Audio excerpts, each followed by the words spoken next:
là, on n'était pas... La première année, on n'a pas été embêté. Non. Oui. Bon, c'est qu'il y a même des forages récents qui ont été faits, qui sont devenus artésiens, qui versent encore dans la zone, sous le long de la rivière, et qui viennent nous envahir ici. Et quand il pleut un peu, sinon les premières années là, on n'était pas à cette situation. Ces dernières années, avec les forages artésiens qui naissent en désordre, et l'eau coule à tout moment, et quand il y a un peu de pluie seulement, c'est fini. On est inondé à Laval ici. Mais ce qui provoque la pluie, c'est que venant, non, les crues, c'est que venant de la rivière, ou c'est aussi les étangs qui vont monter en charge? Oui, bon, pas les étangs, il y a les forages aussi, qui naissent spontanément aux abords de cette rivière. Tous les forages qu'ils ont fait, c'est devenu artésien. L'eau sort de lui-même. Oui, pas de débit, et quand ça fait ça là, il y a quelque part maintenant, si on vous amène, c'est que l'eau fait tout le temps, 24 sur 24. C'est dans ce village. D'accord. Mais ils ont fait une canalisation sortie. Ça n'envahit pas. C'est normal, non? Ça rejoint notre cours. Ça rejoint le cours de C'est ça qui nous embête.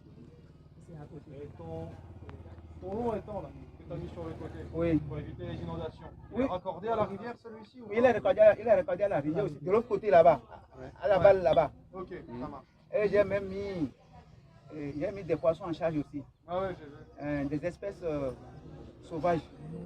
Je vais les essayer quoi. Je vais les expérimenter pour voir ce que ça va donner. Oui. C'est la gestion de l'inondation. Oui. Que j'ai dit, bon, c'est une alternative, même si ça réduit la pollution. Mais pour le moment, c'est mieux de faire avec que de vouloir oui, ça va. De vouloir respecter et après laisser les poissons partir. Oui. Bon, ce qui est sûr, il y a des réflexions qui sont également en cours pour éviter ça. Bon, j'ai négocié, j'ai échangé avec la direction des pêches qui est venue. Oui. Qui est venue et ils ont fait les constats. Ils ont promis des types de grillage, par exemple, et de filets très à main fine pour entourer. Enfoncer, d'abord pour enfoncer et entourer les... Et on fait ça juste avant la période de pêche. Bon. C'est unique la période de pluie. Période de pluie, on met des filets comme ça tout autour pour éviter que les poissons ne quittent les étangs. Donc il y a cette instrumentation qu'ils ont proposée. J'ai écrit une demande d'appui. Ils n'ont pas encore répondu. S'ils répondaient, j'allais vous faire le retour également pour voir ce qu'il faut faire. Parce que le site là intéresse la dépêche.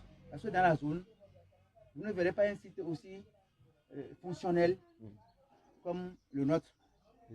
Donc ça intéresse la dépêche. Même des missions quittent la Côte d'Ivoire et autres, qu'ils amènent chez nous pour voir comment localement ça se produit. Donc, si cette expérimentation des alevins s'ajoute maintenant, je pense que ce serait un projet équilibré.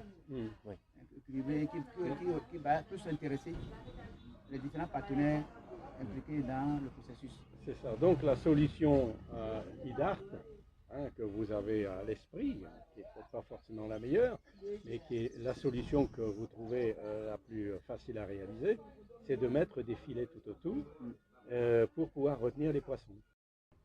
Voilà, Innocent nous montre l'ordre de mission qui a été fait pour nous accompagner tout au long du voyage et qui nous a permis, par exemple, à la banque, de passer devant tout le monde.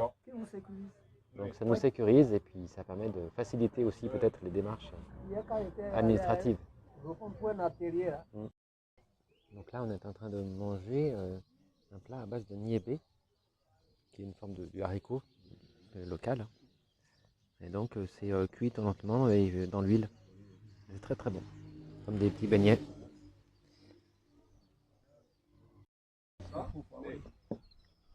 De visu, je ne constate pas d'attaque bactérienne ni parasite.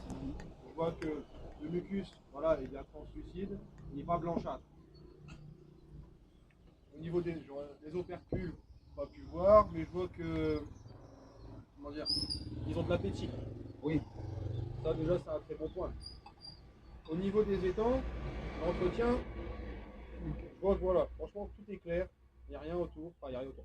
On s'est compris, il n'y a rien qui empêche le bon fonctionnement, le travail. Les plantes de berge là pour éviter qu'ils s'échappent, je trouve ça intéressant. Et puis d'un autre côté, ça maintient la berge aussi. Il faut aussi éviter aux furias de passer d'un étang à l'autre. Oui, c'est vrai. Ouais. Si on met des filets, ça... Voilà.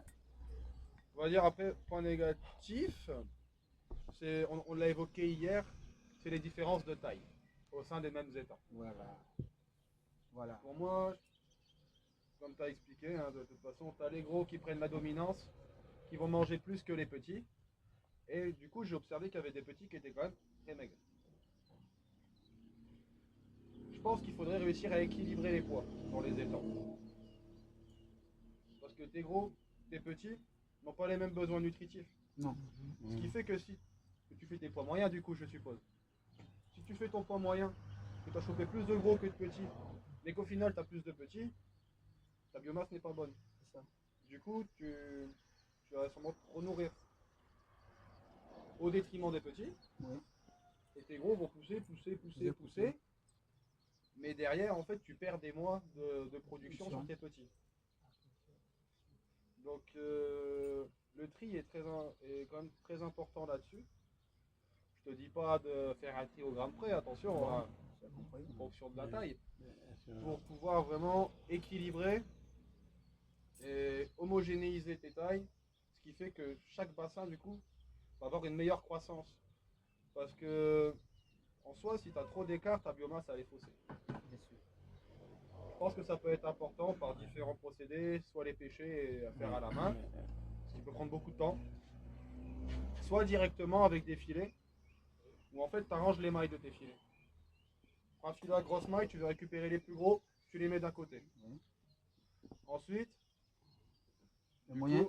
et voilà, tu fais les moyens, tu les envoies d'un côté. Là, tu les pêches, tu les changes. Tu prends tes gros, tu les changes, par exemple. Et au moins, tu sais que là, tu n'as que des petits. Et soit de visu, soit avec un comptage partiel, tu vas savoir combien tu en as. Et combien tu en as remis de chaque côté. Parce que, imaginons, tu as tes deux étangs côte à côte. Si tu le fais là et là, tu peux choisir d'envoyer tes gros dans un autre. Tes moyens, si tu veux qu'ils restent là, ils restent là. Du coup, tu envoies les moyens ici, tes gros là-bas, et tes petits, tu les laisses dans ce bassin-là. Tu vas homogénéiser et tu vas produire plus, tu auras moins de mortalité. Et du coup, tu auras des croissances homogènes par étang. Et ça peut être vraiment très intéressant. Tes gros auront la bonne quantité de nourriture, vont bien pousser. Ce sera tes têtes de l'eau, de toute façon, tes têtes de l'eau, ça pousse toujours. Tes moyens, qui avaient été un peu retardés, vont devenir eux-mêmes les têtes de l'eau. Et vont rattraper les autres. Et tes petits vont rattraper les moyens par la suite. Ça peut être très intéressant à faire. C'est pertinent. Mais il y a aussi un aspect aussi qu'il faut ajouter parfois. Ce n'est pas tous les petits poissons que vous avez vus qui sont des poissons mis en charge au même moment.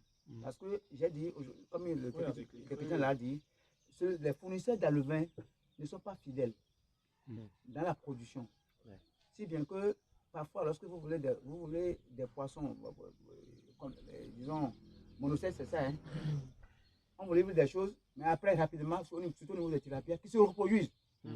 Mais là, parfois, c'est difficile pour nous. Vous devez voir dans un rapport que j'ai parlé des petits que nous avons pêchés, en dehors de ce qui est mis, c'est-à-dire des alevins consommables au niveau des écoles. Voilà. Donc, on a reçu une fois un stock d'alevins. On croyait que c'est monocète, mais à la production, on a constaté que c'est des trucs qui se sont multipliés très rapidement. Et quand ça se multiplie comme ça, toi, tu penses donner la quantité d'aliments qu'il faut. Et en fait, il y a beaucoup plus de poissons que prévu. Voilà.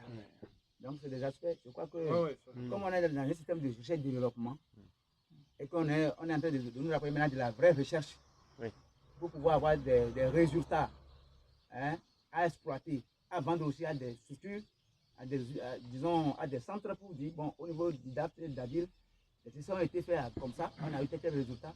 Et quand ils vont venir, effectivement, ils vont constater, je crois qu'on doit être plus raffiné et plus pointu dans nos collectes de données et dans nos pratiques techniques. Il y a la chance de l'avoir. Une fois encore, je le remercie parce qu'il a été disponible tout le temps. On l'appelle.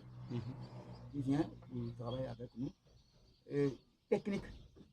Et c'est grâce à lui aujourd'hui que cette unité, ce kit-là est fonctionnel, comme vous l'avez vu.